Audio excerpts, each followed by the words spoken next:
Today I wanted to compare DoorDash shopping and Spark shopping from my personal experience using both platforms. This isn't about deciding which one is better. It's simply me sharing the pros and cons I've experienced in my local market and which one fits my business model better than the other. My son happened to be with me on this particular shopping trip. But let me tell you guys, I'm going to be 100% transparent with you. I do a lot of talking to myself on these shopping excursions. As I walk into the store, I give a quick glance of my shopping list again, just to make sure I understand where I need to be in the store. I have pretty much focused on one particular market, which is the market in my area, to gain a better understanding of the stores in my area. You know, I've been told countless times, oh, you can make more money if you go this market, that market. Yeah, I'm not doing that. I'm fine with where I am for right now. One thing I enjoy about DoorDash shopping is the variety of stores. In my market, I get to go to a number of stores, and for the most part, they're less crowded than Walmart. Now, where I have encountered some challenges with DoorDash shopping is with the barcodes. Not all of the barcodes are accurate, or you can scan a product and then it will tell you that you don't have the correct product, and I'll have to, go out of one screen, go out of that particular screen, go back to get the full screen of the particular product. And I'll then have to scan it again and wait for it to populate the option that I have the correct item and take a screen capture of the item. And so even though that sounds a little bit minuscule and trivial, those minutes add up because I'm not sure who does the metrics for these apps or how they calculate it, but they don't do the best job right now in calculating instances where you have to do substitutions, wait for the customer to respond, and waiting in line and all that. And it's just a little bit cumbersome doing that with DoorDash. And again, speaking of substitutions and all of that, so if a product or an item is not available, then DoorDash wants you to take a snapshot of the shelf tag. The problem is there is not always a shelf tag to take a photo of.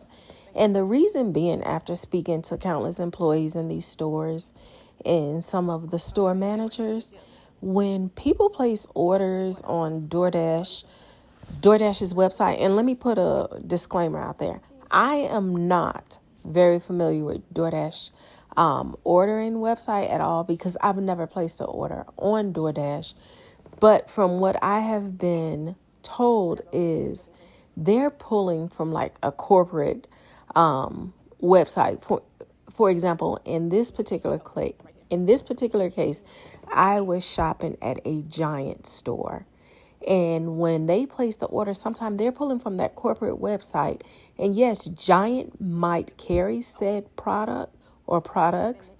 However, it may not be available in my particular market. Or, for example, if that item has been discontinued or they're not going to have it in inventory for some time, they will pull that shelf tag and fill it with other things. And it's really no real way for you to know without looking through all these shelf tags. With that being said, you're going to either catch it on the front end or the back end. And what do I mean by that? If you don't take a photo of the shelf tag, can't find it for whatever reason, it's going to go against your metrics in terms of original items not found.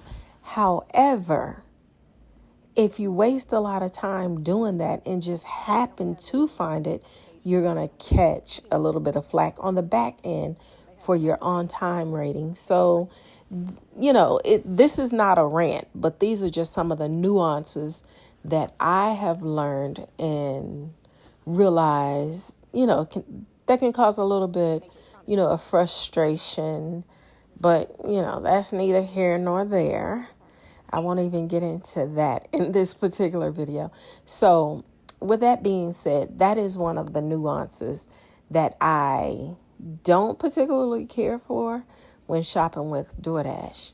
The other thing with DoorDash that can be a little bit nuanced is the red card. I encountered an issue with the red card for the first time today, where it declined the transaction, said that there was no money or something, but I was able to get it resolved pretty quickly. It had me to take a photo of the screen to show the price, and they immediately uploaded money on the card. So that's one thing.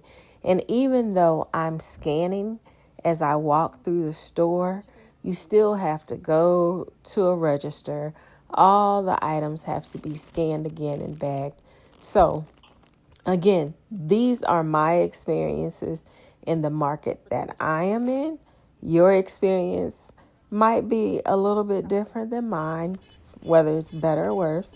So yeah, I just want to show you talk about some of the nuances and the pros and cons, I guess you can say, that I have experienced using both apps, DoorDash and Spark. And the other thing that I do like about DoorDash, even though this is pretty much centered on shopping, I'm not shopping all the time. Sometimes it's restaurant delivery and pickup. Sometimes it's shopping.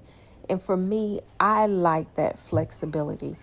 Yes, you can do that with Spark as well, but in my area, it's more shopping than pickup. But anyway, with that being said, this is my experience with DoorDash. So let's talk about Spark now. So the one thing that I can really appreciate with Spark is the flash feature. I think they're pretty spot on with the aisle locators and being able to hit the button to use the flash feature in order to find different products and items. To me, that is a time saver. And so I really do like that. And I like that they have the app set up, which makes you confirm the quantity. So you can't just click past it. You have to actually enter the number in terms of the quantity. So I really do like that feature that Walmart has set up.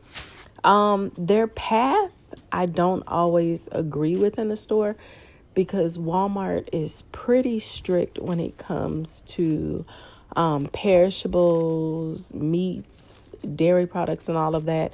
So sometimes what I have to do instead of following the suggested path is, again, as I'm walking into the store, I'm giving my list another quick overview where I will look at all of the interior items, meaning all of the products that are found within the aisles instead of the outside perimeter where usually the perishables and cold items are found.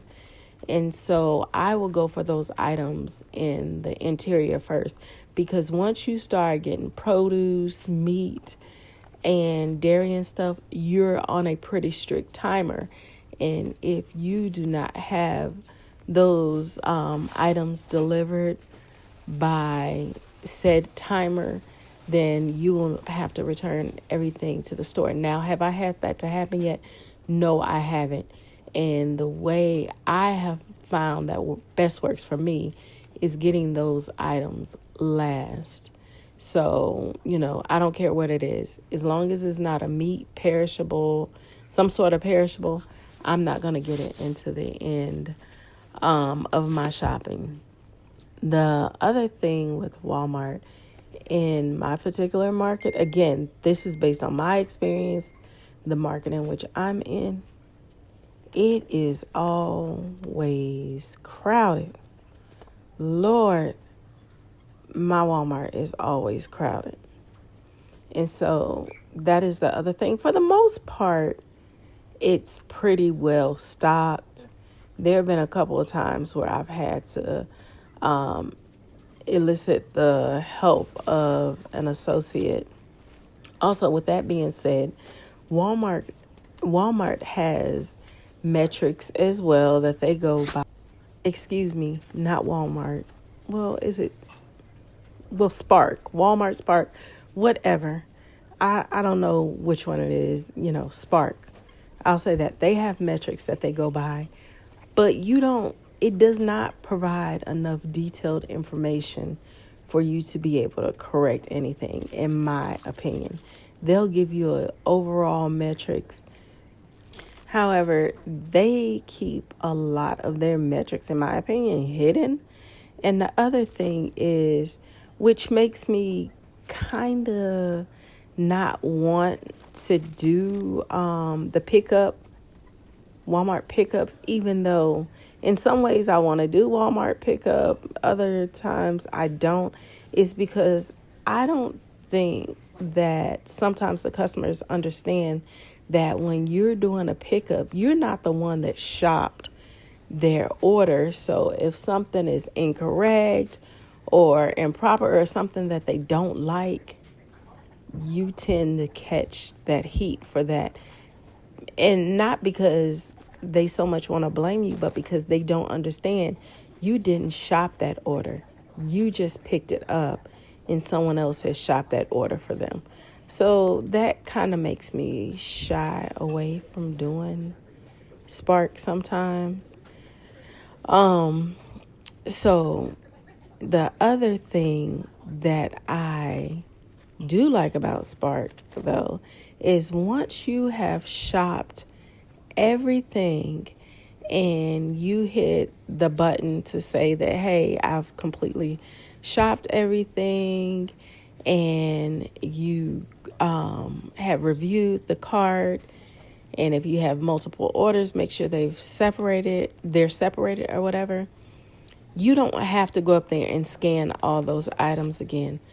You're provided with a barcode. You scan the barcode, you bag the groceries, and you go on about your business. However, if you are shopping a large order, this is where it could be time consuming, because at my particular Walmart, they only have one, maybe two actual associates at a register. And if you have a medium size to a large order, you don't have enough landscape at the register to pack all of that stuff, because now you're scanning the barcode to essentially check out. However, you have to bag the groceries. And so it's just not enough landscape, and it could be a juggling act trying to get another basket and, using one basket with all the stuff in it, trying to bag it. It's just not enough space and too many people in the store for that. So then you have to go to a register where there is an actual associate, and they can be a bit backed up. So that's where it gets a little bit nuanced with Spark. So with that being said, I hope you guys enjoyed my overview of my personal experiences with shopping with DoorDash and Walmart Spark.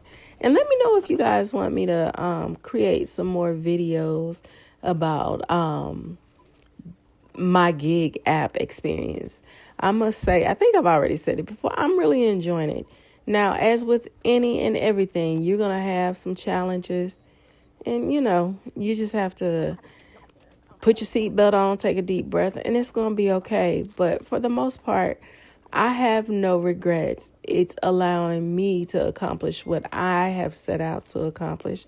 And if you are a gig worker, share some of your experiences or tips and tricks with me that you think might make my experience better. Anyway, with that being said, I hope you guys have enjoyed this video, and we will talk again soon. Have a great evening.